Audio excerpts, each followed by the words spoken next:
Buen día, amada familia. En nuestro estudio del libro de Efesios hemos visto ya en el video anterior cómo es de gloriosa la salvación que disfrutamos nosotros los creyentes. Esta salvación otorgada por la soberana gracia de Dios, y asimismo hemos visto los poderosos recursos con los que contamos nosotros los creyentes que somos salvos. Hemos sido bendecidos con toda bendición espiritual, fuimos redimidos, fuimos adoptados como hijos, hechos herederos, sellados con el Espíritu Santo. Hemos sido grandemente bendecidos en nuestras vidas. Y para poder disfrutar aún más todavía estas riquezas y estas bendiciones, en este capítulo 2, Pablo nos va a mostrar de dónde nosotros hemos provenido, para poder aún disfrutar más justamente esa gracia que Dios nos ha dado. Pablo nos va a hacer ver la posición que teníamos antes de Cristo y la posición y el privilegio que tenemos ahora con Cristo. Y vamos a ver entonces los 10 primeros versículos del capítulo 2 de Efesios. Dice: y Él os dio vida a vosotros cuando estabais muertos en vuestros delitos y pecados, en los cuales anduvisteis en otro tiempo, siguiendo la corriente de este mundo, conforme al príncipe de la potestad del aire, el espíritu que ahora opera en los hijos de desobediencia, entre los cuales también todos nosotros vivimos en otro tiempo en los deseos de nuestra carne, haciendo la voluntad de la carne y de los pensamientos, y éramos por naturaleza hijos de ira, lo mismo que los demás. Pero Dios, que es rico en misericordia, por su gran amor con que nos amó, aun estando nosotros muertos en pecado, nos dio vida juntamente con Cristo. Por gracia sois salvos. Y juntamente con Él nos resucitó y asimismo nos hizo sentar en los lugares celestiales con Cristo Jesús, para mostrar en los siglos venideros las abundantes riquezas de su gracia en su bondad para con nosotros en Cristo Jesús. Porque por gracia sois salvos por medio de la fe, y esto no de vosotros, pues es don de Dios, no por obras para que nadie se gloría, porque somos hechura suya, creados en Cristo Jesús para buenas obras, las cuales Dios preparó de antemano para que anduviésemos en ellas. Ok, en estos minutos vamos a abordar entonces estos versículos y vamos a disfrutar de lo que el Espíritu de Dios a través de Pablo nos está enseñando. Dice en el verso 1: y Él os dio vida a vosotros cuando estabais muertos en vuestros delitos y pecados. Lo que nos está diciendo claramente las Escrituras es que antes de venir a Cristo, todos nosotros estábamos muertos. Si bien es cierto, vivíamos en la carne, ¿no es cierto? Nuestro cuerpo se podía desplazar, nuestro corazón latía, podíamos pensar y todo ello, pero espiritualmente estábamos muertos, ajenos totalmente a la vida de Dios. Y como cadáveres, obviamente, imposibles de responder a la justicia y a la santidad de Dios. El hombre en su pecado, y eso es lo que nos está diciendo Pablo, es un cadáver insensible que no puede percibir de las cosas espirituales. Todas las cosas hermosas que el reino de Dios puede darnos no pueden ser apreciadas por el hombre natural. ¿Por qué? Porque no tiene la capacidad para poder apreciar toda la belleza de la vida cristiana. ¿Por qué? Porque está muerto. Pablo reafirma esto en 1 Corintios capítulo 2 verso 14 cuando dice: pero el hombre natural no percibe las cosas que son del Espíritu de Dios, porque para él son locura, y no las puede entender porque se han de discernir espiritualmente. El hombre natural, el hombre que no tiene a Cristo, no puede percibir las cosas del Espíritu de Dios. ¿Y qué son todas estas cosas del Espíritu de Dios? Pues es toda la voluntad de Dios que tenemos en su palabra. No puede percibir, para él son locura, y lo vemos realmente.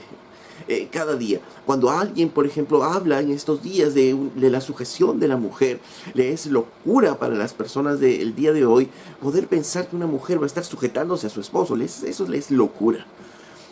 O poder pensar que un hombre sea fiel a su esposa y tenga una sola esposa y realmente viva con ella y se mantenga con ella todo el tiempo hasta el fin de sus días. Eso es una locura para las personas del día de hoy.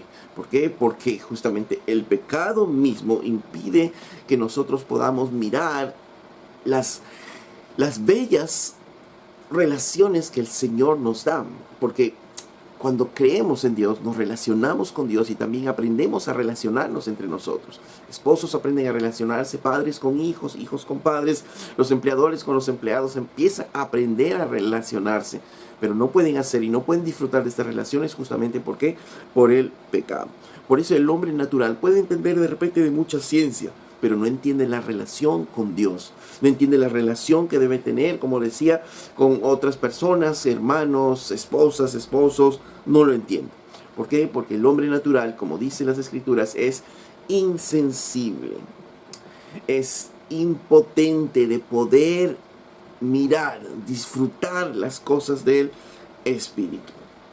Es como un cadáver andante, ¿no? Es un cadáver andante, o como conocemos hoy en las películas, como un zombie, ¿no? Un cadáver andante que solamente tiene una dirección, camina bajo un rumbo, pero sin embargo no puede percibir nada de la justicia de Dios, del amor de Dios.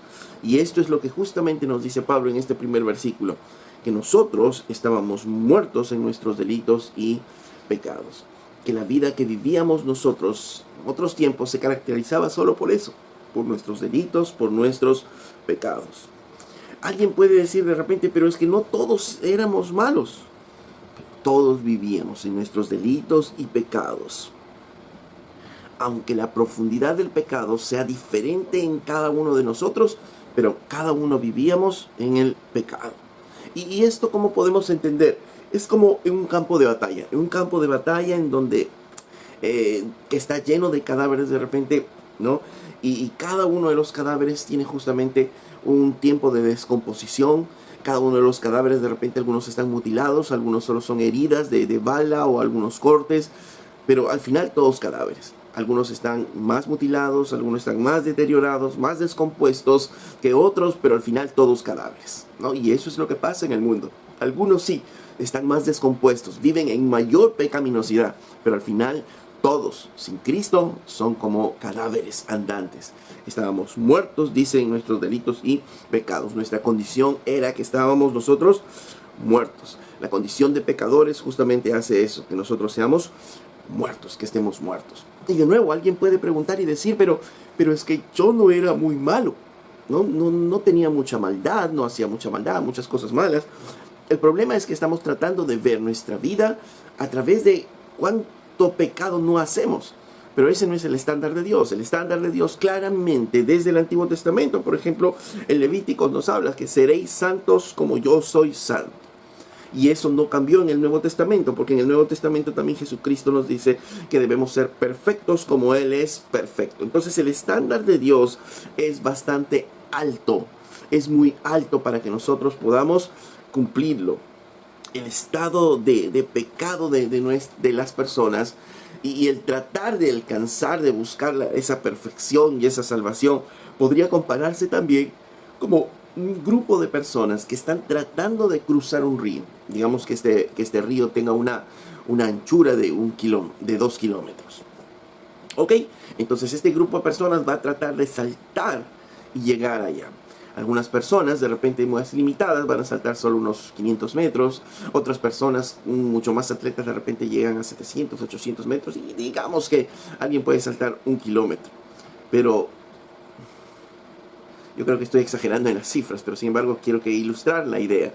Pero al final, aún el más atlético, aún el que está en mejor forma, por más que salte y llegue más que todos los demás, nunca va a llegar a la orilla.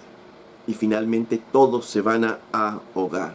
Todos están muertos. Y esa es la condición del hombre, eso es lo que nos está diciendo Pablo. ¿Por qué? Porque el estándar de Dios es muy alto, ser santos como Él es santos. Al no llegar a ese estándar, todos estábamos bajo esa condición de pecadores. Y al estar en esa condición de pecadores, estábamos nosotros muertos, ¿no? Muertos en nuestros delitos y pecados. Con tal vez diferentes grados de pecaminosidad, pero al final nuestro estado estaba muerto. Todos estábamos muertos. Por eso aún una persona de repente que podamos encontrar amable, colaboradora, generosa, necesita igual la misma salvación que aquel que de repente es un sicario en este mundo. ¿Por qué? Porque de repente el primero tiene menos pecado. Es como si saltara un poquito más allá. Y el otro tiene más pecado. Sí, pero ambos están muertos, porque ambos no pueden obtener la salvación por sí mismos. Pablo dice, y Él os dio vida cuando estabais muertos en vuestros delitos y pecados. De nuevo, y Él, refiriéndose a Cristo. Él es el quien da la vida. Verso 2 dice, en los cuales anduvisteis en otro tiempo siguiendo la corriente de este mundo, conforme al príncipe de la potestad del aire, al espíritu que ahora opera en los hijos de desobediencia. Tres cosas nos dice en este versículo Pablo. Lo primero que nos dice que nosotros andábamos en ese tiempo así. Era nuestra forma de vivir. ¿Y qué es lo que hacíamos? Seguíamos la corriente de este mundo. En otras palabras, nos conformábamos con las ideas, con los pensamientos de este mundo, de esta época, de esta era. Lo que dice el mundo está bien. Lo que el mundo entiende como bueno, lo entendemos como bueno. Lo que el mundo entiende que está bien, lo entendemos porque está bien, porque estábamos ¿qué? Siguiendo la corriente de este mundo. De nuevo, a veces los hombres piensan que son libres, pero claramente la Biblia nos dice que estábamos muertos. Y como muertos, solo seguíamos la corriente de este mundo. Es muy ilustrativo poder ver de repente en las películas de zombies, ¿no? Como los zombies se juntan y no tienen mayor dirección, solamente ir hacia una sola dirección buscando de repente otras cabezas de las cuales que alimentarse. Están siguiendo la corriente de este mundo y esa era nuestra condición. Pensábamos que estábamos libres, pero solamente seguíamos las corrientes de este mundo. Porque la corriente de este mundo tiene una opinión acerca de algo y todos nosotros empezamos a decir sí generalmente a eso, ¿no? Uno de los ejemplos claros es, por ejemplo, el día de hoy vivimos esa corriente, ¿no? Esta corriente de adoctrinamiento en la esfera del género, de lo que se llama el género en nuestros niños, por ejemplo, ¿no? Tratar de hacerles ver de que es normal, de que es natural que ellos puedan sentirse de un sexo diferente al que biológicamente tienen, eso es natural. Y cada vez esta corriente, cada vez más va haciendo que ganen más adeptos, y aquellos que piensan de manera más conservadora, entendiendo de que el Señor solo hizo dos sexos, hombre y mujer, ya les empiezan a llamar como personas intolerantes, como personas retrógradas, ¿no? ¿Y por qué? Porque la gran mayoría empieza a seguir la corriente de este mundo. La infidelidad en el hombre, por ejemplo, otro ejemplo claro, ¿no? Cada vez mucho más se ve la infidelidad en el hombre en los matrimonios. ¿Pero por qué? Porque hay toda una corriente que nos está diciendo en la radio, en las canciones, en la televisión, en el cine, que el hombre es hombre si tiene muchas mujeres, ¿no? Entonces esa corriente va caminando y el hombre entonces va siguiendo esta corriente. Otra corriente que vemos ahora, por ejemplo, es el libertinaje sexual, ¿no? Hoy encontrar una pareja de jóvenes que no han tenido relaciones sexuales y que están esperando hasta el matrimonio, en aquellos que no tienen a Cristo, eso es algo imposible. ¿Por qué? Porque la corriente de este mundo ya les está diciendo a los jóvenes que tienen que tener relaciones, esa es parte de la vida. No pueden esperar al matrimonio porque es natural que busquen su compatibilidad y tantas otras cosas más. Entonces están arrastrando a los jóvenes hacia la corriente de este mundo, ¿no? Otros ejemplos de ellos son los pensamientos que se ven hoy. Vemos cada vez más en los diferentes países que los jóvenes ya no quieren casarse, ya no quieren hacer familia, quieren seguir viviendo y experimentando su vida hasta edades avanzadas. 30 años, 40 años, quieren obtener sus logros, pero ya no están pensando en familia, ¿no? Y por tanto, el matrimonio está quedando en un segundo lugar. Y por eso vemos personas ya muy adultas, de edad muy avanzada, que están pensando recién en casarse y luego tienen otros tipos de problemas, inclusive para poder tener niños. Pero todo esto es parte de la corriente que hay ahora. Preguntemos a un joven de 17, 18 años, ¿cuándo espera casarse? Y ese joven nos va a decir seguramente, no, todavía tiene que hacer aquello, y no casarse, no, porque es parte de la corriente de este mundo. Es más, algunos jóvenes van a decir, yo casarme, nunca. El tener hijos, ¿no? Matrimonios jóvenes que tengan hijos también, ¿no? Cada vez vamos viendo cómo se va prolongando esto y se está sustituyendo inclusive el tener hijos por tener mascotas. ¿Por qué? Porque es parte de la corriente de este mundo. Lo que nos estaba diciendo Pablo, en otras palabras, que hay toda una corriente de este mundo, la opinión del mundo, que va a hacer que las personas solo opinen nada más de la misma manera. Y si analizamos la historia de los pensamientos, estos pensamientos van a ir cambiando inclusive de acuerdo a las épocas, de acuerdo a los tiempos. Van a cambiar definitivamente. Lo segundo que nos dice acá Pablo acerca de esto es que andábamos nosotros tras esta corriente de este mundo, dice, conforme al príncipe de la potestad del aire. Y aquí ya nos da una información muy importante. ¿Quién está detrás de estos pensamientos, organizando estos pensamientos, esta corriente de pensamientos? Claramente Pablo nos dice que está Satanás con todas sus huestes, el príncipe de la potestad del aire. ¿No? Es toda una potestad, es todo, tiene sus huestes ahí que están influenciando en los pensamientos de los hombres para que los hombres puedan seguir esta corriente. Entonces, ¿de dónde vienen todas estas corrientes de pensamientos que hemos ido esbozando? Detrás de esto tenemos un autor, que es Satanás. Los hombres nuevamente pensábamos que nosotros estábamos libres, que nosotros pensábamos por nuestra cuenta, tomábamos decisiones por nuestra cuenta, pero no. Claramente la Biblia nos dice que no, eso no era así, que nosotros éramos solo como muertos, que seguíamos, ¿no? como muertos justamente en una corriente de pensamiento y seguíamos caminando hacia esa misma corriente y no nos dábamos cuenta que detrás de esto Satanás estaba dirigiendo esta corriente. Y claramente nos dice Pablo, el espíritu que ahora opera en los hijos de desobediencia. Satanás mismo opera en los hijos de desobediencia. ¿Y por qué este nombre de hijos de desobediencia? Como su madre fuera la desobediencia. Justamente ¿por qué? Porque las corrientes de este mundo van a ser contrarias al pensamiento de Dios. Van a ir desobedeciendo a Dios. Y al ser opuestos a lo que Dios quiere, a lo que Dios piensa, entonces obviamente es toda una corriente que va a desobedecer a Dios, y si yo voy caminando sobre esa corriente, entonces soy desobediente a Dios, y por tanto, ¿no? Eso es lo que nos dice Pablo, que nosotros andábamos así, éramos hijos de desobediencia, vivíamos en una esclavitud astutamente dirigida y manejada por Satanás, el príncipe de la potestad del aire. Porque ¿cuál es la finalidad de Satanás? Que también nos dice ese versículo.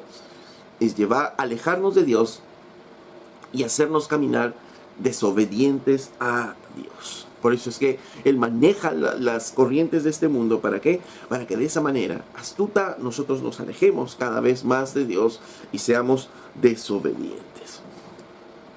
Las personas creen en este mundo que viven, son libres, pero en realidad son esclavos, manejados justamente por Satanás y sus pensamientos, influenciados por sus pensamientos.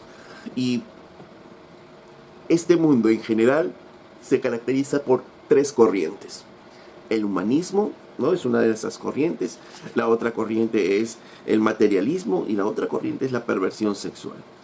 ¿Por qué hablamos de estas tres corrientes? Porque el humanismo, por ejemplo, ¿o qué significa el humanismo? Es colocar al hombre por encima de todo. El hombre es el fin de todas las cosas, ¿no? Cada hombre es su propio jefe, tiene su propia norma de rectitud, su propia norma de vida. En otras palabras, el hombre finalmente es su propio Dios. Y esto es lo que vemos en estos tiempos. Todo es relativo en estos tiempos. ¿Por qué? Porque depende del pensamiento de cada una de las personas. Porque el hombre está por encima de todo. El pensamiento del hombre es el que prima, ¿no? No, qué Dios, qué Biblia, qué palabra de Dios, ¿no? Eso va a un lado. Sino es lo que tú piensas. Y lamentablemente, inclusive a veces eso entra en las iglesias, ¿no? Esta corriente. Y inclusive muchas personas ponen al hombre por encima de todas las cosas. La opinión del hombre, no. Lo que dice la Biblia, no. Sino lo que opina el hombre. Lo que piensa el hombre empieza a primar y empieza a ser lo primero. ¿Y por qué? Porque está exaltando al hombre. Las canciones comienzan a cambiar también. Ya no se alaba a Dios, sino se empieza a exaltar al hombre. ¿No? Se empieza a exaltar al hombre y empieza a haber toda una corriente en la cual el hombre es el centro. Ya Dios no es el centro, sino el hombre es el centro. Y nos dejamos muchas veces engañar por todas estas corrientes, ¿no? La corriente del humanismo. El hombre es primero, Dios es después. El materialismo atribuye obviamente valor a las cosas físicas. Y dentro de esas cosas físicas el dinero obviamente es el que tiene mayor valor porque todas las cosas materiales se pueden adquirir finalmente por dinero. Entonces el dinero es el eje que manda en este pensamiento por obtener las cosas materiales. Y eso lo vemos a diario. Las personas no se sienten conformes, viven inconformes totalmente, siempre queriendo tener más, buscando tener más y más. A veces personas que ya tienen, se meten a tener varios trabajos, aún no viven, pero siguen acumulando más riqueza. ¿Por qué? Porque la corriente de este mundo nos hace pensar que el tener más cosas nos da valor. El tener más cosas, más posesiones nos da valor, ¿no? Y obviamente nada de eso es cierto, ¿no? Inclusive las carreras profesionales, los títulos profesionales, pensamos que eso nos da valor, pero nada de eso nos da valor. Pero esta corriente nos lleva a pensar eso en las cosas materiales, no obviamente en el mundo espiritual. Recuerden que el Señor nos dijo que miremos arriba, miremos al cielo para poder caminar, pero este mundo materialista nos hace mirar las cosas aquí de la tierra, y entonces pensamos que eso es lo más valioso, que eso es lo más valioso, que es tener nosotros, por ejemplo, cosas es lo más valioso, y empezamos a pensar que Dios tiene que actuar dándonos cosas. ¿Por qué? Porque sin las cosas no podemos vivir, sin las cosas no podemos ser felices. Si no tenemos prosperidad, si no tenemos buena salud, entonces no podemos ser felices. Pero eso no nos dice la Biblia. Es toda una corriente de materialismo que inclusive puede entrar en la iglesia.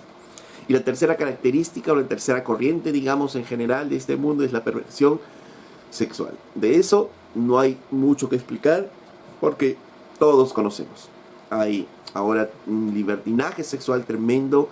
Los jóvenes ya no esperan el casarse para tener sexo. La fornicación es abundante.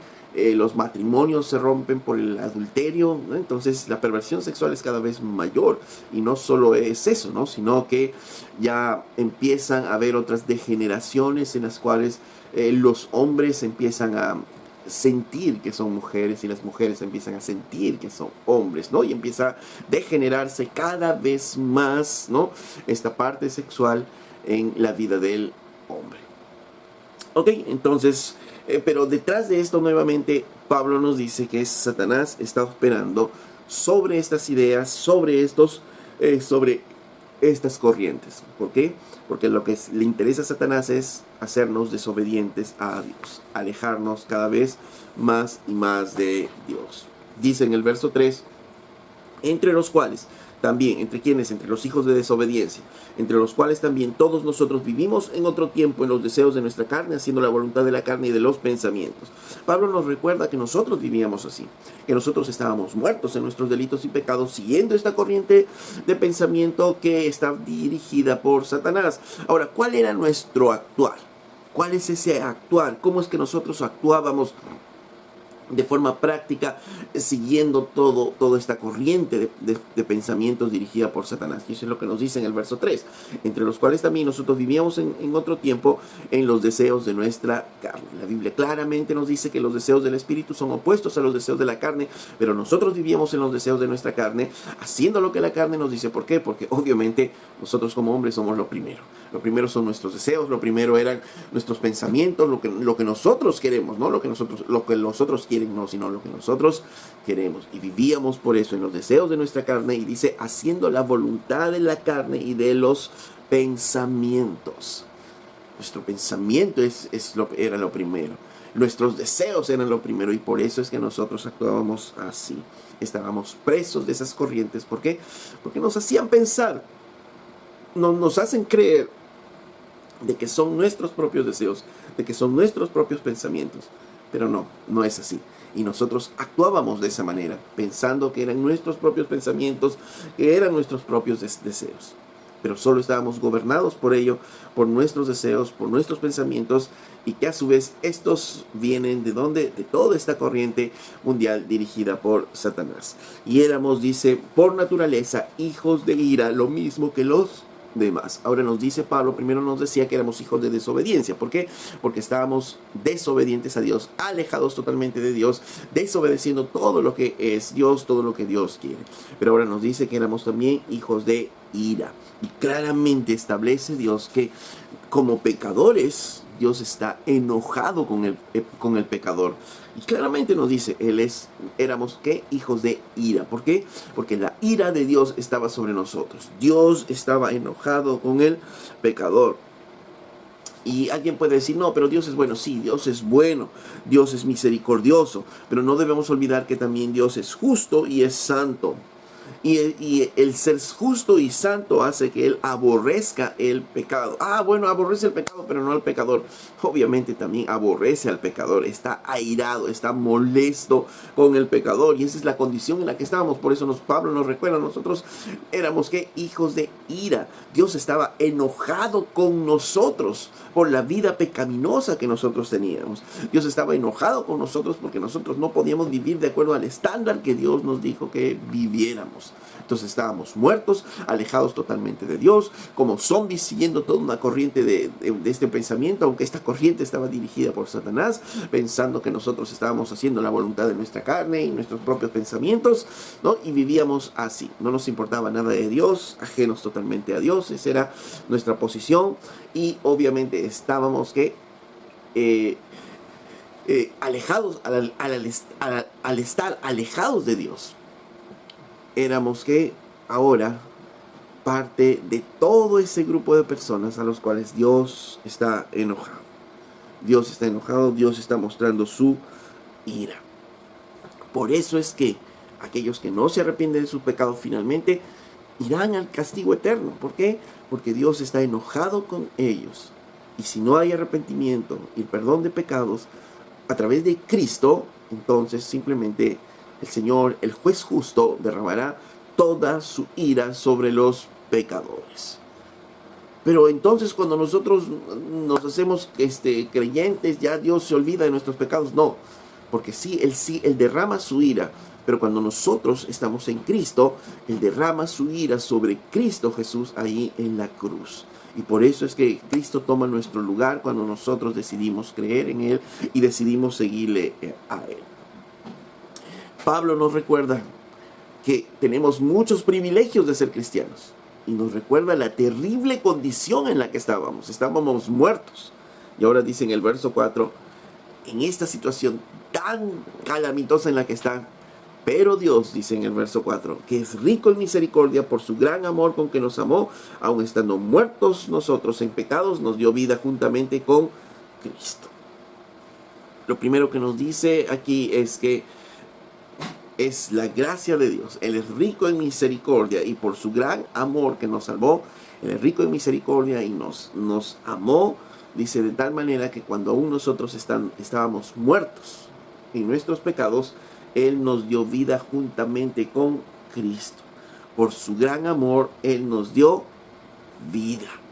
Nosotros no podíamos hacer nada.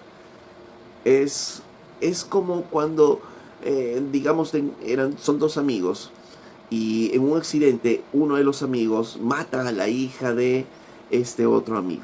En un accidente de tránsito la atropella y la mata. Obviamente vienen todos los asuntos legales y es juzgado este hombre y es condenado de repente a 6 meses, a 6 años, pongámosle, de prisión por un homicidio culposo. Sale de prisión y la relación entre este que atropelló y los padres de la niña obviamente no va a poder volver a ser la misma. ¿Por qué? Porque a pesar que pagó unos años de cárcel para los padres y para el dolor de los padres, obviamente esto es algo injusto, merecería pagar mucho más y ese dolor no le permitiría de nuevo tener esa relación. Y la única manera de poder tener esa relación es que los padres decidan perdonar a este hombre. Que decidan perdonar a este amigo. ¿Para qué? Para que nuevamente puedan volver a tener comunión. El hombre que cometió el delito no podía hacer nada para restablecer la comunión. Tenía que venir de aquellos que fueron víctimas de la agresión, en este caso los padres de la niña. Esto es algo similar a lo que pasa con Dios. Dios ha sido víctima de que nosotros hayamos pecado contra Él. Estábamos nosotros siendo enemigos de Él, aunque Él derramado de su gracia y de su amor sobre nosotros en todo el mundo. Sin embargo, nosotros le dábamos la espalda, éramos desobedientes a Él, y por tanto nada de lo que podíamos hacer podía restablecer la relación. La única manera es que, lleno de gracia, misericordia, amor, bondad, Dios pueda abrir sus brazos para perdonarnos y restaurar nuevamente esa relación. Y eso es lo que nos dice Pablo. Pero Dios, estamos nosotros en una condición desastrosa, pero Dios, que es rico en misericordia, por su gran amor con que nos amó, aun estando muertos en nuestros delitos y pecados, nos dio vidamente juntamente con Cristo. Por gracia sois salvos. Y juntamente, dice, y juntamente con Cristo, juntamente con Él, nos resucitó. Y asimismo nos hizo sentar en los lugares celestiales con Cristo.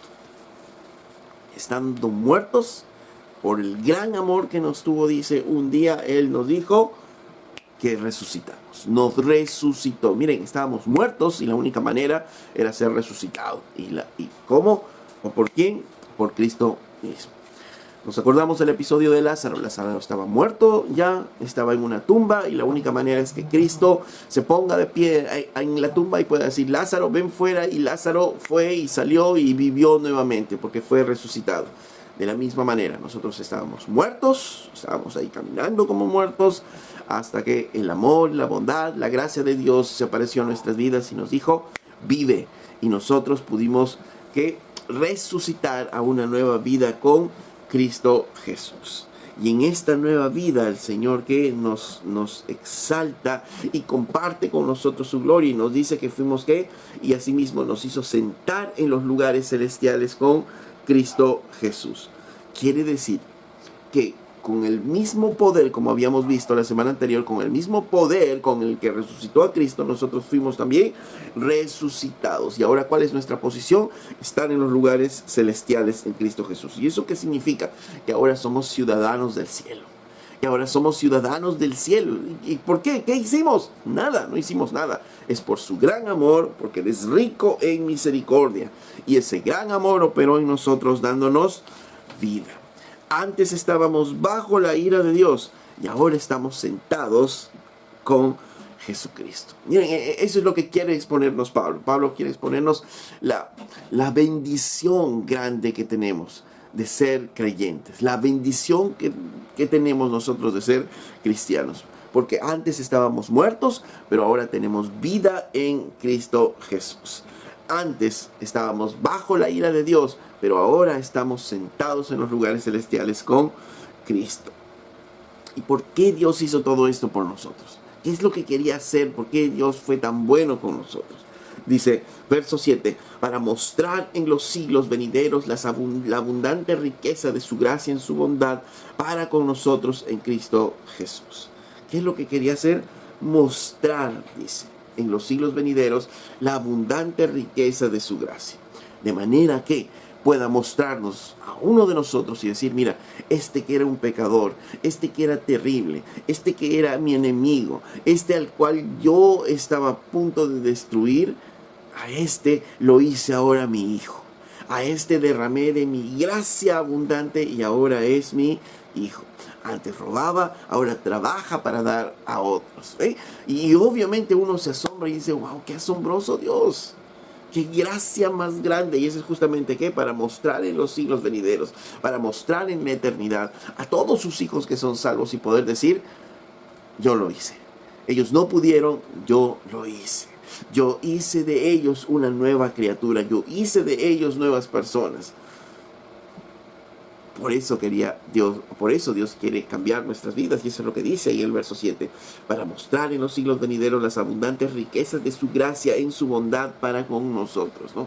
Y cuando nos vean en el futuro poder, que Dios pueda decir la gente de Dios, cuán rico y bondadoso es Dios, cuán rico en misericordia y bondadoso es Dios.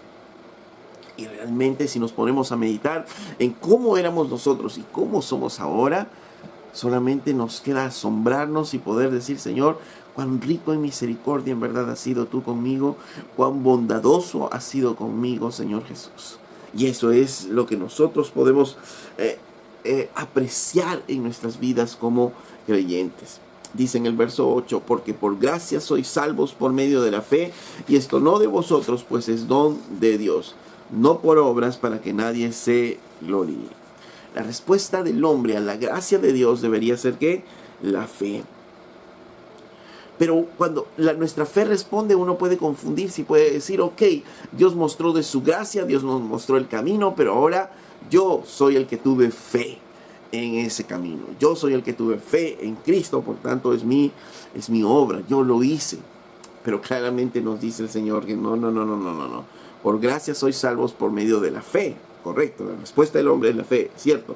Pero esto, refiriéndose a la fe, no de vosotros, porque es que es don de Dios. Aún la fe con la cual nosotros volvimos a Cristo Jesús es un regalo de Dios. No es por obras, no es por tu esfuerzo, no es por el esfuerzo de ningún hombre, sino solo es por gracia.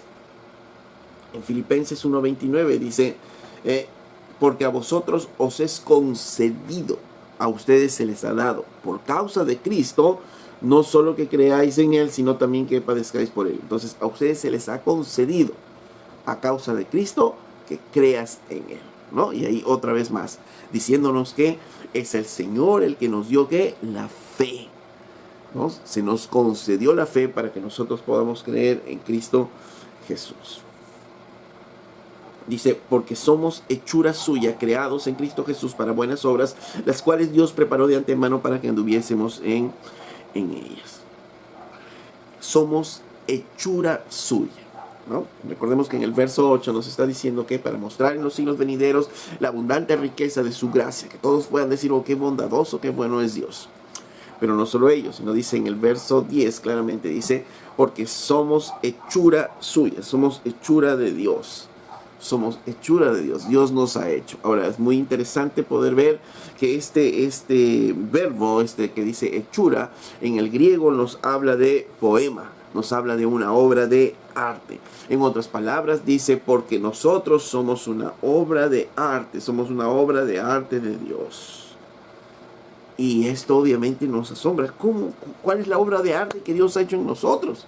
Es que siendo nosotros pecadores, siendo personas muertas, entonces ahora tenemos vida y una vida en el Señor. ¿Y qué tipo de vida vamos a tener? Una vida en la cual caminemos en buenas obras, las cuales ya Dios preparó de antemano para que anduviésemos en ellas. Entonces, ¿está hablando que si hacemos buenas obras somos salvos? No, eso no está hablando, eso no está diciendo. La salvación es por gracia, nuevamente. Y eso es lo que determina claramente Pablo. Dice, nuestra condición, ¿cuál era? Estábamos muertos, desobedientes. Dios estaba enojado totalmente con nosotros. Pero Dios, un día, con su gran misericordia, con su gran amor, con su gran bondad, nos dio vida. ¿Y nos dio vida para qué? ¿Para que viviéramos como querramos nosotros? No. Nos dio vida ¿para qué? Para mostrar, dicen los siglos venideros, cuán grande es su gracia y su misericordia para nuestras vidas. Y obviamente, ¿qué iba a mostrar? La obra que hizo en nosotros. Porque no solamente no solamente la salvación se trata de darnos una nueva vida, sino al momento de resucitar en esta salvación, estamos llamados ¿a qué? A hacer buenas obras. Dice, creados en Cristo Jesús para buenas obras, las cuales Dios preparó ya de antemano para que anduviésemos en ellas. Y ahora, ¿cuáles son esas buenas obras? ¿Serán obras de caridad? ¿Serán obras para con otras personas? Las obras que Dios está hablando las vemos inclusive en nuestras propias casas. ¿Por qué? Porque cuando nosotros como esposos amamos a nuestras esposas como Cristo ama a la iglesia, cuando las esposas están sujetas a sus esposos, los hijos están obedientes a sus padres y sus padres están amando a sus hijos y están ahí totalmente concentrados en poder esculpir el corazón de sus hijos, ¿no? Obviamente que se constituyen en obras de arte de Dios. Porque sin Dios no hubiéramos podido hacer nada de eso. No podríamos hacer nada de eso. Pero al hacernos así nos hace que sus obras de arte. Y como obras de arte nosotros estamos haciendo también una obra. ¿Y cuál es esa obra? Siendo obedientes a Dios. En otras palabras, Dios quería regocijarse en la eternidad, dice futura, de la salvación que nos ha dado. ¿A quiénes? A hombres que estábamos muertos, caminando en nuestros delitos y pecados, bajo la influencia de Satanás, con estos pensamientos, haciendo solo lo que nuestros deseos, haciendo solamente nuestros pensamientos. Pero Dios un día en su gran amor y bondad, nos dio vida nuevamente, nos resucitó y ahora nosotros aprendemos a ser obedientes y caminar en la voluntad de Dios, haciendo su voluntad. Y esas son las buenas obras a las que el Señor Dios nos está llamando. ¿Por qué? Porque las buenas obras son la evidencia de nuestra salvación. Ojo, las buenas obras no nos dan salvación, pero sí son la evidencia de nuestra salvación.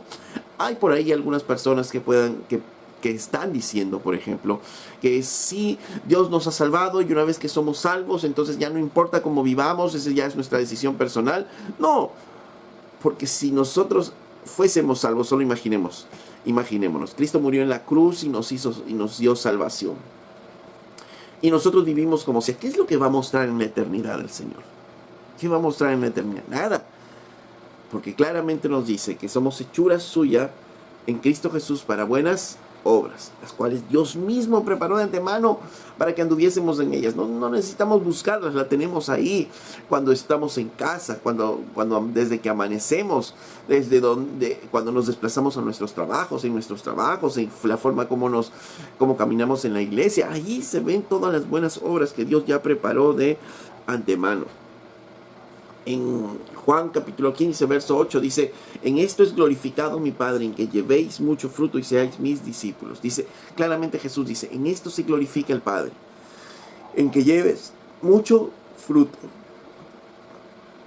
Cuanto más nos acercamos a Dios, cuanto más el Señor nos enseña a vivir la vida cristiana, la vida como creyentes, dice, entonces el Padre cada vez más es glorificado. Segunda de Timoteo capítulo 3, verso 17 dice: a fin de que el hombre de Dios sea perfecto, enteramente preparado para toda buena obra. ¿Qué es lo que Dios quiere? ¿Cuál es su voluntad? Es que el hombre de Dios sea perfecto, enteramente preparado para toda buena obra. Preparado, o sea, si me caso, conozco qué debo hacer con mi esposa, qué debo hacer con mis hijos, qué debo hacer en la iglesia, qué debo hacer en la sociedad. Que yo conozca lo que tenga que hacer. Un hombre siendo un hombre perfecto, preparado para toda buena obra. Si no, imagínense, seríamos personas que hacemos lo que queremos porque no sabemos, ¿y ahora qué voy a hacer? No, Dios ya preparó esas buenas obras y nos ha enseñado a hacerlas, nos ha dado el poder para que nosotros podamos hacerlas. Dice en Tito capítulo 2, verso 14, dice: quien se dio a sí mismo por nosotros para redimirnos de toda iniquidad y purificar para sí un pueblo propio celoso de buenas obras. Cristo está hablando de Cristo, se dio a sí mismo por nosotros para redimirnos de toda iniquidad, ¿ok? Y purificar para sí un pueblo propio. Entonces, Jesucristo mismo murió en la cruz, ¿para qué? Para purificar un pueblo propio y hacer a este pueblo celoso de buenas obras. Por tanto, el pueblo de Dios es celoso de esas buenas obras. El pueblo de Dios está hambriento por hacer esas buenas obras. No porque a través de esas obras nos salvamos, no, sino porque esas obras evidencian la gracia que el Señor ha derramado en nosotros al darnos nueva vida en nosotros. Y ahora vivimos entonces para poder mostrar la abundante riqueza de su gloria. A través de nuestra vida misma, el Señor es glorificado. A través de las buenas obras que nosotros hacemos, el Señor es glorificado. Lo importante es aquí que debemos preguntarnos, si nosotros somos entonces llamados a caminar en esas buenas obras, nos debemos preguntar, ¿realmente las personas en el mundo perciben que nosotros hemos sido liberados de la esclavitud y que tenemos y caminamos en una nueva vida? ¿Realmente las personas del mundo llegan a mirar eso? Y poder decir, ¿y a este hombre qué le pasó? ¿A esta mujer qué le pasó? Antes era así, ahora es así. Las personas tienen evidencia clara realmente de que ahora somos un pueblo celoso de buenas obras. Que somos un pueblo que está hambriento de hacer buenas obras. ¿Para qué? Para poder llenar de gloria al Padre. La Biblia dice que nosotros somos la obra de arte de Dios. El Señor nos ha hecho. Pero ¿cómo se evidencia esa obra de arte?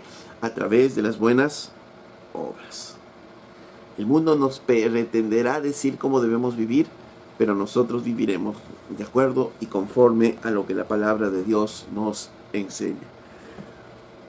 Y la segunda pregunta, que es muy parecida a la anterior, es si realmente es evidente que somos ciudadanos del cielo. Las personas cuando ven nuestro caminar realmente pueden decir, hey, a este algo tiene, porque su actuar es totalmente diferente a todas las personas. Las personas hablan así de nosotros, o ni se dan cuenta que vivimos en la sociedad porque de repente actuamos peor que los de aquellos que no conocen a Cristo. Y lamentablemente sí, hay algunas personas que les gusta caminar así, que les gusta caminar de esa manera, no mostrando los cambios que el Señor ha hecho en su vida y mostrando al contrario, una vida que pareciera que Dios no hubiese actuado en ella. Muchas personas podrán jactarse y decir, yo soy creyente de 20 años. Ok, pero ¿dónde se va a ver? ¿Dónde se va a evidenciar realmente si son esos 20 años de su vida que ha cambiado?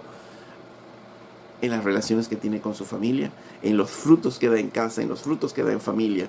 Y de esa manera nosotros podemos evidenciar que sí, realmente Dios le salvó y nos gozaremos en que este hombre estaba muerto y ahora está vivo, este hombre era así, ahora es así. Y esta es realmente una obra poderosa de Dios. Y lo final para ti, que puedes estarme viendo, que puedes estarme escuchando y no conoces a Cristo.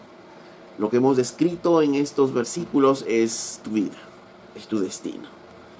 Realmente es Cristo, o esta porción de Efesios nos muestra realmente nuestra biografía. Antes sin Cristo así estábamos y ese era nuestro destino final.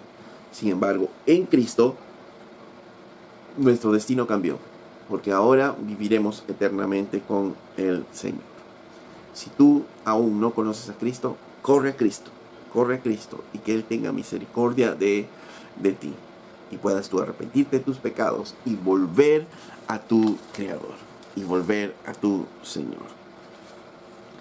Nosotros éramos hombres que estábamos bajo la ira de Dios, pero ahora vivimos todos nosotros ¿qué? En gozo delante de nuestro Dios, pero todo eso a través de Cristo Jesús. Por ello, si tú no estás caminando aún en esta vida, una vez más, vuelve tu corazón a Cristo. Arrepiéntete de tus pecados y podrás disfrutar de los privilegios que los cristianos tenemos. De los privilegios que el Señor ha derramado sobre nuestras vidas. Amén. Si esta enseñanza ha sido de bendición para tu vida, yo te pido que tú le des un me gusta al finalizar el video, puedas suscribirte al canal y poder compartir con otros esta enseñanza para así seguir difundiendo la palabra de Dios.